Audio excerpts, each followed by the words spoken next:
Alright YouTube, it's time for the Occult video 85 on sleep paralysis, the Night-Mare, shadow people, and other nocturnal oddities.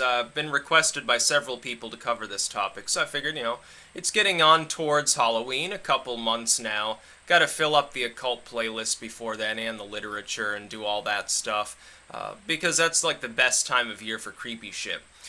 My thoughts on sleep paralysis are this. I think it's the body primarily getting stuck in between the state of being awake and being asleep. That is, of course, you're sort of aware and trying to be conscious, but you're not quite able to do that, and so you feel like you're paralyzed. I've had this happen a couple of times in my life.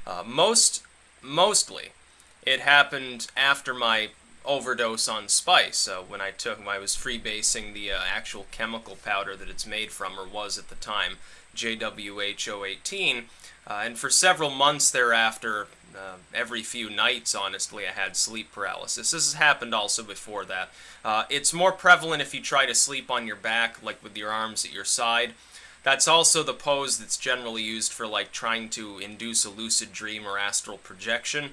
And I think that these things are kind of interrelated.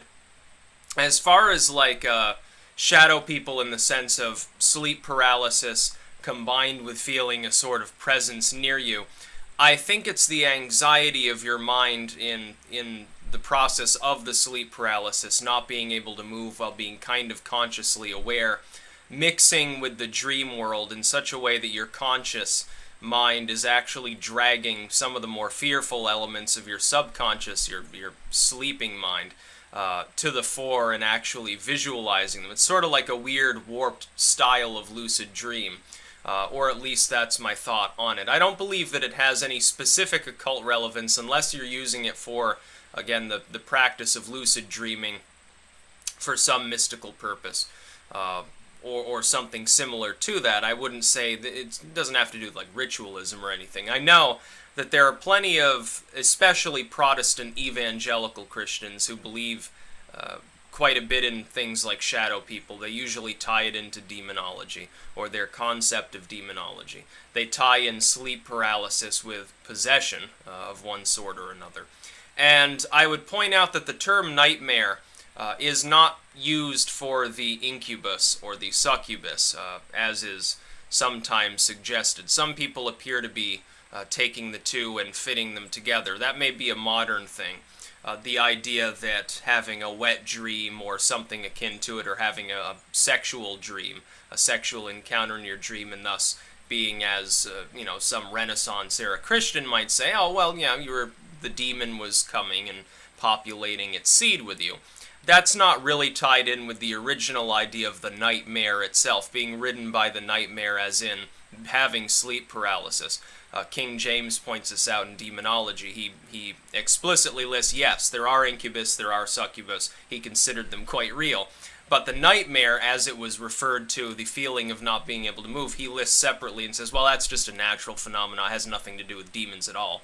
And it's actually kind of funny, because you can understand people would have sort of put these two things together, perhaps categorize them together. He said, no, they're not the same thing. It has nothing to do with the cosmic world at all. It's just a mundane physical phenomena that you're witnessing. It's actually quite secular for the era, even if it was the burning times, and even if he was going on pogroms against old women with palsy at this era.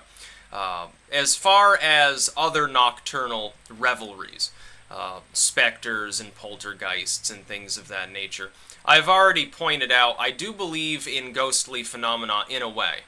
I don't believe that they are sentient beings. They're left behind. They didn't quite make it to heaven or hell. Now they're in sort of a pre-purgatorial state. I don't believe in that. If people are seeing these sorts of things at work, if poltergeists indeed exist in some of these locations, what I believe they're witnessing are energy-based secular phenomena that haven't been quantified by science. If they're witnessing ghosts, what they're witnessing is remnant energy. I've seen a ghost before. I didn't communicate with it, I didn't manage to make contact with it, and had no interest in doing so. It was just something that I visually saw in front of me. It was real. It was something I was seeing I wasn't asleep or on drugs at the time, and I've pointed this out. But do I say, oh, well, I saw a spirit, this is proof of my spiritual path being specifically adequate. No, of course not, because that's a logical leap, to say the least. It's a big logical leap from I saw something that I could kind of loosely quantify as humanoid or semi-humanoid or semi-intelligent, to saying, oh, well, this proves my specific theories of the afterlife and spirituality are true. I don't believe in such things as that. I don't think that that's right at all.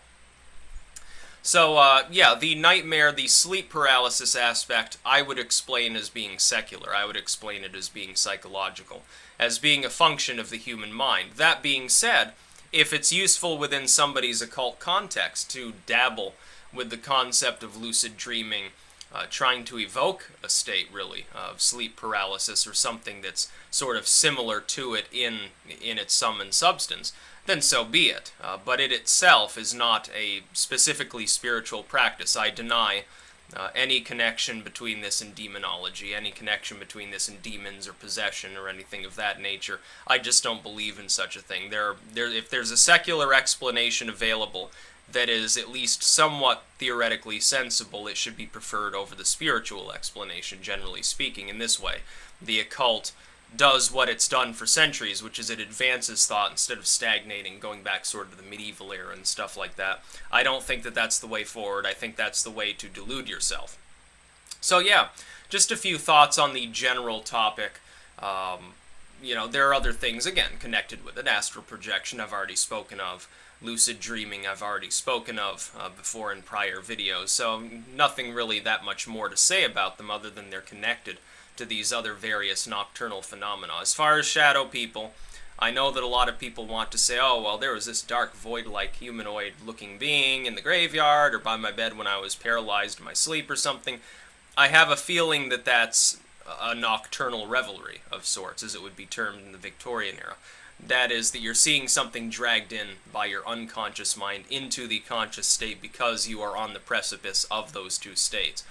And I don't see it as an either-or. I don't think that there's a definitive barrier, in many ways, between being asleep and being awake. I think that there is a stage explicitly between them, and it's sort of like a gray area in which you're neither, potentially. Most people have no problem falling asleep very, very quickly. They go from being alert to being, passed out in their bed.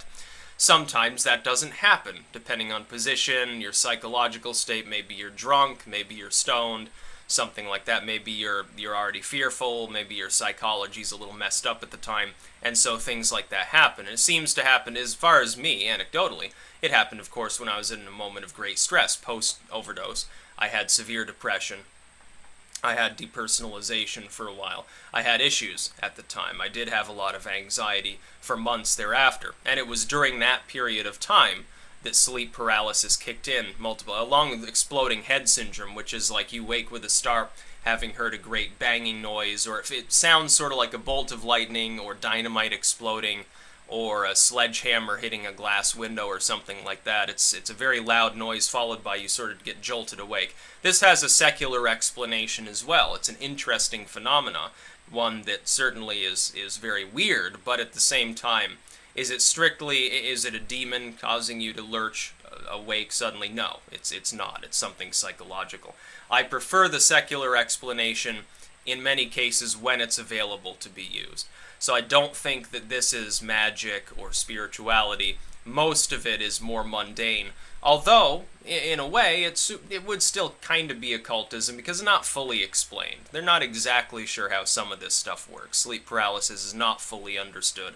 Exploding head syndrome, seeing shadow people or other like ghouls and goblins and stuff when you're having sleep paralysis. Not quite. The human brain is still sort of the last frontier, that they don't quite get every aspect of it. They're still debating over, well, is bundle theory true or something like, they still don't even quite know. That's about all. Peace out.